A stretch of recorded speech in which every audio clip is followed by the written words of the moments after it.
Hello, my friends. Welcome. My name is Joe. This is the Joe Martino Show. If you're new here, welcome. If you're returning, welcome. I'm so excited that you are listening today. What are we going to talk about? We're going to talk about managing our relationships intentionally as part of our yearly planning. And then how do we evaluate friendships? What do we do if we have a friendship or a relationship that is taking more energy than it's giving us? We're also going to revisit one old topic for about 2 minutes because I got some emails about it. Let's kick it off. This is the Joe Martino Show. You're listening to the Joe Martino Show, a podcast dealing with all things emotional, relational, and human nature. Joe is a licensed counselor in the state of Michigan, specializing in relationship therapy. He is also the author of the book, The Emotionally Secure Couple.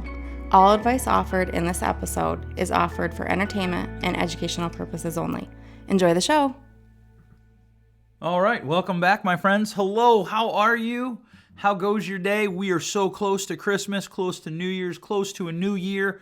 I want to talk about that. I want to talk about how we're going to plan for next year, how you're going to plan for next year, set ourselves up for some goals, some exciting things coming from us, as in me and my companies, that we're looking forward to. Before we do that, I want to revisit an older issue. I got an email this week that was there was a lot of thought obviously put into it. It was a little long. I've been emailing back and forth just a little bit with the person, so I want to talk about this a little bit. It's about the parenting issue. If you remember, I don't remember when now, probably about 2 months ago, I talked about, hey, if you have to go to because I'm the parent, you've lost.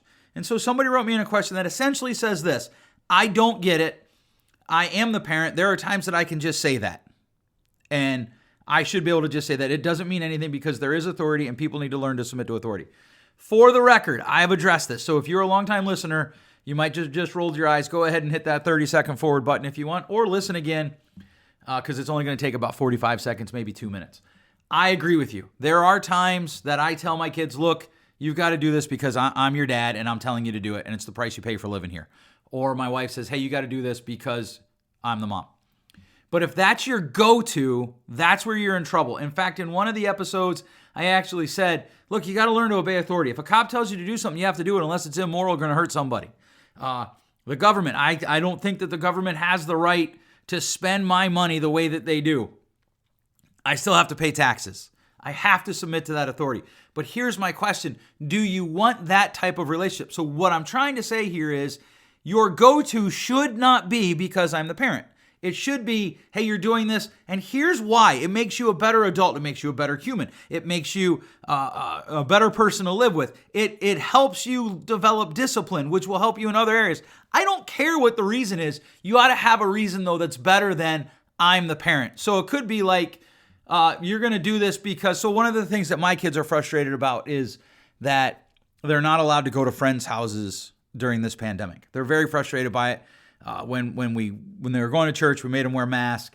Right now, we're not letting them go to church, and so they're a little frustrated with that because they want to see their friends, which I get. And so one of the things that I tell them is, look, it's not about the mask, and we've talked about this before. But for us, for your mom and I, we want to help people, and if you get this virus, we can't help people. We're done for 2 weeks or 10 days or whatever it is. And so we're protecting our ability to help people because that's what we're called to. And my one daughter's like, well, I don't agree. Okay, I don't care. Essentially what I said there was, I don't care, I'm the parent. I didn't actually say I'm the parent, but I did say I don't care. So hopefully that will put this issue to rest. I'm not saying that we shouldn't have an authority structure. I am saying that we should have better reasoning than our authority structure for the things that we have those that we are, quote, in authority over to do. Now, I'm suspecting that I'm going to get some emails about what authority structure means, but we'll wait and see. If you do want to reach out, joe@joemartino.com. You can also find me on Facebook, facebook.com/Joe Martino Counseling. And feel free to write to us and let us know what you think. Hopefully that answers the questions. I do feel this is a little bit like the high school sports thing. It kind of developed a life of its own and ran for a little bit longer than I thought it would. All right, with that answered, and again, I would like to emphasize, if you have a question, feel free to reach out. I love to answer questions. I love to interact with listeners. Would love to do that. So if you have something that you want to talk about, let me know. What I want to do now is I want to take a moment and I want to push our focus to next year. Now, here's the thing about podcasts, right? They are not a one and done thing. So I'm also going to talk about this. It doesn't matter if you hear this when it is published in December of 2020 or if you hear it in June of 2021. You can use the principles that we're about to talk to schedule your life. One of the things that I truly believe in is living intentionally. And so I want to talk about intentional living in 2021 and what it means for you. Hopefully by now you've started thinking about things like, hey, what's my theme for 2021 going to be? What are my goals going to be? Are they measurable? Are they completely in my control? Do they have a timeline, right? So I'm here. My goal is I want to move there, and I want to do it by such and such time. That's called X to Y by Z.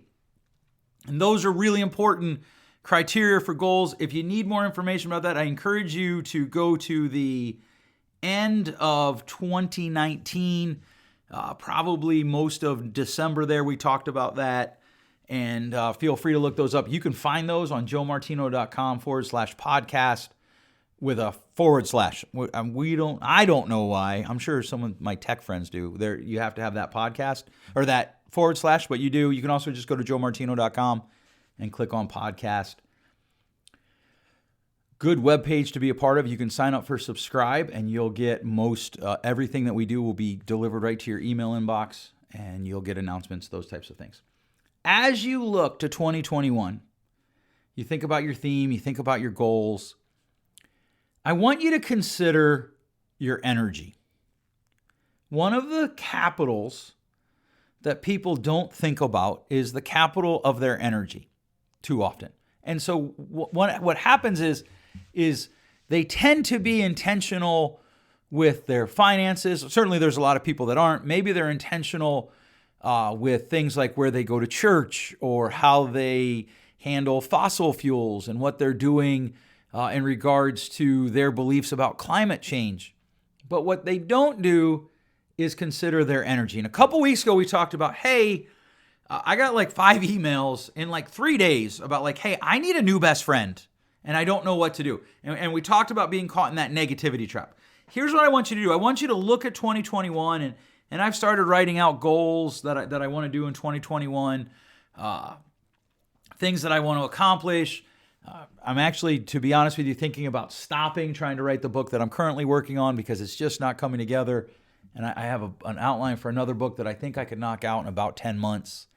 And I'm wondering what that would look like. Could I write that? That type of thing. But then I've got to look at, okay, what are things that are getting my energy?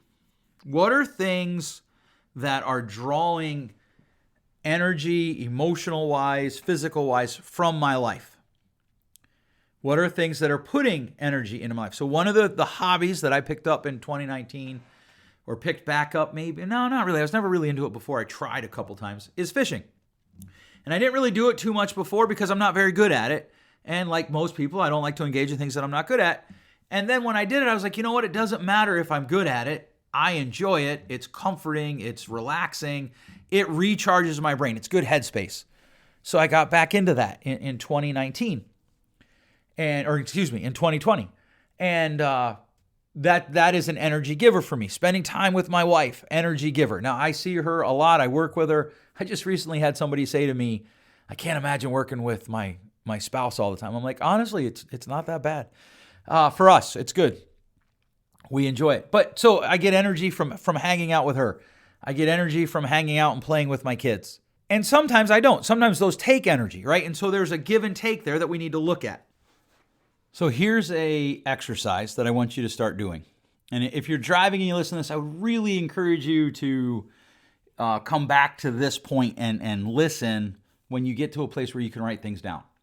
I want you to write down everything that gives you energy that you do. I want you to write down everything that takes away energy that you do.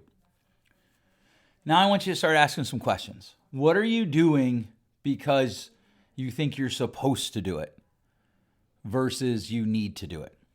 In other words, one of the things that I have worked really hard on over the last 10 years is how do I narrow my focus of what I am doing? How do I narrow the focus so that there's only 3 to 5 things that I'm focusing on on any given point, and I can get A's, if you will, in all of those things. One of the things that has organically died when I did that is TV.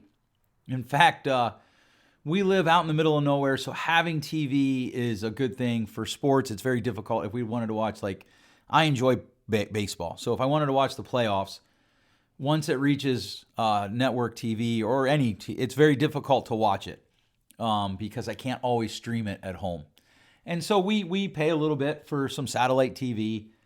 And in June, the company that we use had to upgrade all their equipment, so you couldn't get local channels. We didn't know until November, because one of the things that has organically died as we have narrowed the focus of what we do is TV. Now, I do watch some streaming. I watch My Outdoor TV quite a bit. I enjoy that. I stream that. It's a great app if you're looking for an app that has outdoor TV type things, fishing and hunting. So if you don't into those things, you might not like it.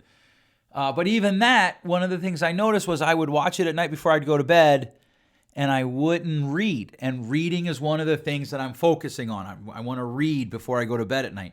And so that has kind of fluctuated in and out. But you don't know what you're looking at until you know what's taking my energy, what's giving me energy, what am I doing because I want to, and what am I doing because I need to in order to achieve whatever it is that I'm trying to achieve. In that sentence is the assumption that you know what it is you're trying to achieve. And so as you look at these things, here's something that I do. This thing right here is taking energy from me, and it's not moving me towards my goal. That's not a good return on investment for me. I'm done with it. And I come up with a way to eliminate it from my life. Now, sometimes I don't need to eliminate it. I just need to figure out how to better utilize it. And so I structured my schedule a certain way at work, Monday to Friday. And at first, it was very difficult for me to maximize the gaps that I had scheduled on purpose so that I could do things like this, record a podcast, so that I could work on the book, so that I could write for my website, so that I could do those types of things, so that I could do business consulting. And so so that I could get to the gym back when they were open, or I guess they are open again now, but when they were open and you could just go freely. And so what I had to do is I had to say, okay, well, I made this schedule. How am I going to utilize this time? What is the thing that's taking up my time? And so sometimes it'd be like, well, I had a meeting with my wife, or her and my son went out for breakfast, and that took up the morning back when you could do that. And so, okay, well, so that's actually something that's giving me energy, but it's not helping me get the things done that I want to get done. So I got to look at that, and sometimes you just have to, manage that and rearrange it. Now, here's the thing. When I do this with clients, most of the time we're good to this point. They can make the list of the things they do that give them energy or take energy. I go to work. I'm in this small group of people doing this thing. I volunteer here. I do this. And then I ask, okay, well, what's the purpose of those things? These things that you've listed, what's the purpose? And then, is the energy that you're giving away worth it? Right? I have this sweater or sweatshirt thing on, probably $30. Some people would say, I'd never pay $30 for a sweater or sweatshirt. Okay. There are other people I actually had a girl in graduate school tell me one time I bought a new pair of jeans, and she was like, oh, I don't wear anything that doesn't cost less than $120 for a pair of jeans. I'm like, okay. Right? So her and I would value denim differently. And so I'm not saying you have to value things the way that I do, or I need to value things the way that you do, or even you and your spouse. But the things that are taking energy from you that you're doing, are they helping you move towards a goal? Why are you doing them? Now, most people are okay to this point because we're talking about things. But even when I start saying, okay, what are you going to cut? I watch them get nervous. And the reason they get nervous is because the things that they're doing are connected to a relationship or a series of relationships. And so then it gets really difficult, because the next thing I have is I want you to write out all of your relationships. All of them. As many as you can think of. Mom, dad, husband, wife, sister, brother, children, neighbor, friend at church, best friend since third grade. All of that stuff. Best friends since college. Write it all out. And then I want you to take a look at what Are they giving you energy? Are they taking energy? Is the relationship on the whole putting energy into your bank or taking energy out of your bank? Okay, so we're going to make some lists. We're going to write out all the relationship names that we have. And then we're going to write plus or minus. Overall, it's putting, so this is the next column. It's putting energy into my bank of energy, or it's taking energy out over the whole. Third column. Do you want to be in the relationship or do you need to be in the relationship? The need list should be pretty small because by definition, relationships are voluntary. And so as we lean into this, one of the hardest things to think about is there are probably relationships that I either need to rearrange how much energy they get from me or I need to eliminate them. And as we lean into this and we start to work on intentional living, including the area of relationships, sometimes we have to eliminate them. Now, I am a believer in family, and this is probably, it gets a little controversial. There are people who are like, you just cut family members out. I think you can get there. I think there's probably a lot of work that we can try to do before we get there. But certainly there are people who are born into a family that is toxic, and they should probably really limit their interactions with the toxic people in their family. Cutting off complete communication is one way to do that. It does come with a cost. And so that's really what we're looking at here is what's the cost ratio of our relationships. And so I have a lot of acquaintances. I do. I have a lot of people that know me and I know them, and we could stop and we could have a talk about more than just the weather. But I am intimate with very, very, very, very, very few people. Like literally count on one hand. Probably don't even need the whole hand. Now, if you add my family, like my immediate family, my wife and my children, okay, you would use the whole hand.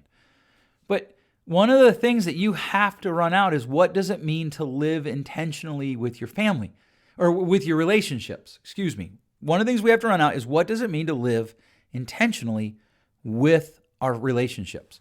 Because I see so many people who are hanging on to relationships that used to be something. They're chasing relationships that used to be something.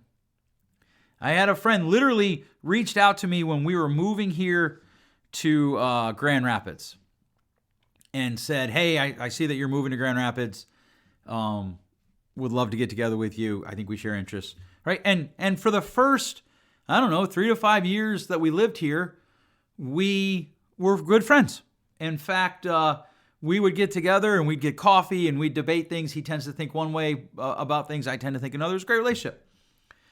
He and his wife and children were in our home. In fact, I was one of the people that he called and said, hey, I need to meet with you because he told me his wife was pregnant after years of trying and she couldn't get pregnant.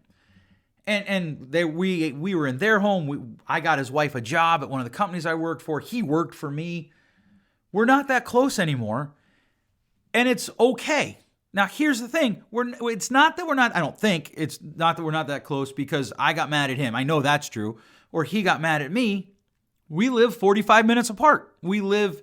Geographically, we live 45 minutes apart. I don't have time to pursue a relationship that is 45 minutes away. And my guess is that he doesn't either. Now, if he were to show up where I was, or I were to show up where he is, or if I were to send him a text, hey, let's get lunch back again when they're open, my guess would be that we would be able to sit down and pick up pretty much right where we left off. And we'd have a great conversation. But the intimacy, hey, here's somebody that I am deeply connected to. They get the majority of my emotional energy and they get a lot of my time. That's gone. And one of the things that I've heard in the past, all change is loss and all loss should be grieved. I agree with that. I think that's really good advice. With that said, I think when we grieve it, the temptation is for us to pursue relationships that have, and I hate this word, but I'm going to use it, have organically died. We pursue relationships that have organically died because there's nothing necessarily to replace them. And that gap is painful. It's hurtful. We feel the pain and we want the pain to stop. Or we think of the past and we tend to view the past, especially positive experiences in the past, with some tinting to them. And so we chase relationships, and sometimes the other person doesn't want to chase it. Now, if you both want to chase it, and I think this is the first question. Are both people chasing it? Then that's probably move on to step 2, which is, does this chasing then put energy into me on the whole, or does it take energy out of me on the whole? And what is it why am I pursuing this? Does it make me a better human? Does it make me a better husband? Does it make me a better father? Does it make me a better brother? Does it make me a better son? What is it that's helping me? Where is the help that's coming into my life and then flowing through me to other people? Does it help me to just be a good friend to this person? And sometimes that's enough. Sometimes that's good. So those are the relationships that die organically. But then my question becomes, what about the relationships that we need to prune, that we need to remove from our life? This is where it gets very interesting, and I often get a lot of pushback. I promise you there are probably people in your life, in fact, almost every listener, I'll do it this way. I promise you that almost every person who hears this podcast, there are people in your life that you need to prune out. That on the whole, they are toxic for you. They are taking more energy than they're giving. I watch this in high school students all the time, because high school is typically such a small bubble, middle school, such a small bubble. They're afraid if I cut this person out, they're going to destroy me in the friend group. And I'm watching this as we expand adolescence, and we're telling people that you don't need to grow up ever. I don't even know what that means, but right, you don't have to be an adult. You don't have to do adulting. I hate that word. You don't have to do adulting till 30. Just enjoy life. As in, like, you know what? I'm an adult. I'm old. I'm so old that there are people that think I knew Jesus. I love life and I love what I'm doing. And people are like, well, I don't. Okay, well, then make a change. But that's a whole different day. There are relationships in my 20s that I had that I would not, if I could go back and redo them, I wouldn't do them. Or that I would have gotten out of quicker. I believe the correct grammatical term for my grammar friends is I would have gotten out of them sooner. And here's the thing. I don't believe that we should go back, right? I'm not if I could go back. Unless doing that helps us to consider what we're doing in the present and the future. So when I look at those relationships and I think, oh man, I wish I had gotten out of that sooner. I wonder, are there relationships in my life right now that in 10 years I'll wish I should have gotten out of them sooner? Are there things that I'm doing that I'll look back in 10 years and be like, man, I should have gotten out of those sooner? And what are they? Because then if I can do that now, maybe I take that away from 10 years from now. So you go through your friendships, and maybe there was a friendship that was fantastic 5 years ago. It was awesome. You were good friends. Maybe you're not today. Or if you are, maybe you shouldn't be. Maybe they've changed and they're toxic. Maybe they've changed and they are not healthy for you. One of the things that's always interested me is when people say, hey, you know what? I want to go here. I want to do this. I have this goal. People who are their friends get upset. Jordan what's his name? Jordan Peterson. Jordan Sanderson's a different type of author. Jordan Peterson says that you have a true friend when you can go and tell them something about something that is good in your life that happened, and they truly celebrate with you. This has become one of the hallmarks of how I measure my friendships. If something good happens to us, and when I think about telling them, I get queasy, I start to really take a deep dive on that relationship. Why would I get queasy about it? Why would I be afraid to tell them? Why would I think they would react in any way other than celebrate with me? And if they would react in any way other than celebrate, we probably don't have a very healthy relationship, and I need to look how I'm managing that relationship in an intentional way. I think about this a lot when I have clients who are wrestling with difficult parenting decisions, difficult interpersonal decisions, and they consistently have a friend who is telling them you're doing it wrong. You're doing it wrong. You're coddling your kids. You're being too hard on your kid. It doesn't matter. Like, I do think good friends should disagree. They should challenge us to be better. But at some point, their opinion is known. And I see clients chasing these relationships because it used to be good. Well, maybe it isn't anymore. Maybe they're taking energy from you that you don't have. So like my friend that I was talking about earlier, that we used to be close and now we're not so much. He had some difficult situations hit his family. He called me, sent me a message. We got together, had coffee. We talked for a little bit. things worked out. I haven't heard from him since. That's okay. And it tells me a little bit about how he views the relationship. If I need something, if I'm going to call you, Joe, but if I don't, well, I'm just going to live my life. I'm okay with that. That helps me understand how much energy I need to give the relationship. Because relationships are about two people moving towards a common goal, which should be the betterment of both people, and I believe the betterment of the world. And so I want you to look at your relationships, the relationships that you want to be in that are taking energy from you on the whole. Why are you in them? Why do you want to be in them? The ones that you feel you need to be in, how is that going? Do you need to set up boundaries? So there are relationships that I believe I need to engage in. There are relationships that because of certain things in life, I need to be in them. I'm not talking about my wife or my kids. And at the same time, they are often painful to engage in. So I engage in them with very strict boundaries. There are things that I do and things that I don't do. I have intentionally placed boundaries around them so that I don't have energy removed from me in a way that is unhealthy. You can donate blood, right? Everybody, think about this. You can go to the blood donation place, and I think you can go once every, I don't know. You know what? I'm going to pause here for a minute. I'm going to Google it. All right, I'm back. Did you miss me? According to the Red Cross, you can do whole blood donation once every 8 weeks. They have a whole list of things, different days, how often. You can do platelet every 7 days. But you can donate blood every 8 weeks, every 56 days. If you went in to one place and donated blood, and you went somewhere else and donated blood, inside those 56 days, let's say you did it 14 days later, you run the risk of getting sick. And if you do it too often, you'll die.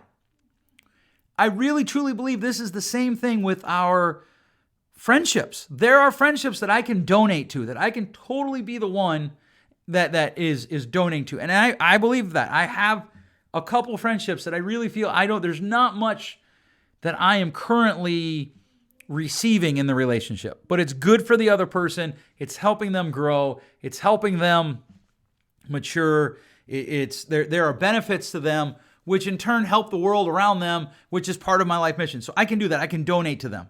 But I have to be sure that as I'm donating, I'm doing it in a structure that keeps me healthy, because unhealthy people can't donate. And if your friendships are taking more energy than they're giving, you run the risk of being incredibly unhealthy. And so I want you to take this out. We make this list. All the friends that I'm friends with, all the relationships that I have, they're not the same thing. Then plus or minus, then why, and then what am I going to do about it? So there are people that you're friends with in 2019 that or 2020. Good soul, imagine if I knew what time it was. There are friends that in relationships that you have today in 2020 or whatever day you're listening to this, that you probably ought to make part of your plan to get rid of in the next 6 months. Living intentionally means you might look at it and say, you know what? I need to really limit my interactions in this relationship. I need to limit what this relationship is doing to my life. By limiting how many times you can donate blood, the Red Cross or blood donation centers keep you healthy so that you can help the maximum number of people. And to me, that's the ultimate question. Are my relationships helping me to help the maximum number of people? And here's the rub. There might be other people who look at their relationship with me and be like, no. And so then they pull away from me. And that's painful. And I can mourn it and at the same time take the most generous assumption that, hey, for whatever reason, they don't feel that my relationship is helping them be the best that they can be to help the world. So, okay, that's very difficult. That's probably another whole episode. So what's going on with your relationships? How are you managing them? How are you evaluating them? What is it that you want out of your relationships? Are you living intentionally in your relationships? I'd love to hear from you. Tell me your story. Tell me about your relationships. Tell me what you think about this episode. Exciting things coming. We are relaunching my YouTube page in January. I'm thinking probably the week of January 22nd. We're going to firm that up over the next 10 days, and we will let you know. So if you like those, they're coming. We are looking to launch a men's mentorship program, which would be intensive work with me and probably 4 to 6 guys. We've got all sorts of things coming down the pipeline for relationship conferences. Once we get a handle on this COVID situation, whatever's going on with that, and regulations, and what's safe and what isn't safe. We're going to move forward with those. All right, thanks so much for listening. I hope you have a great week. We are 1 week away from Christmas and 2 weeks away from the new year. Thanks so much. We'll catch you next time. Thanks for listening. If you enjoyed today's show, please share with a friend. And hey, give us that rating in your podcast store. Until next time, change possible.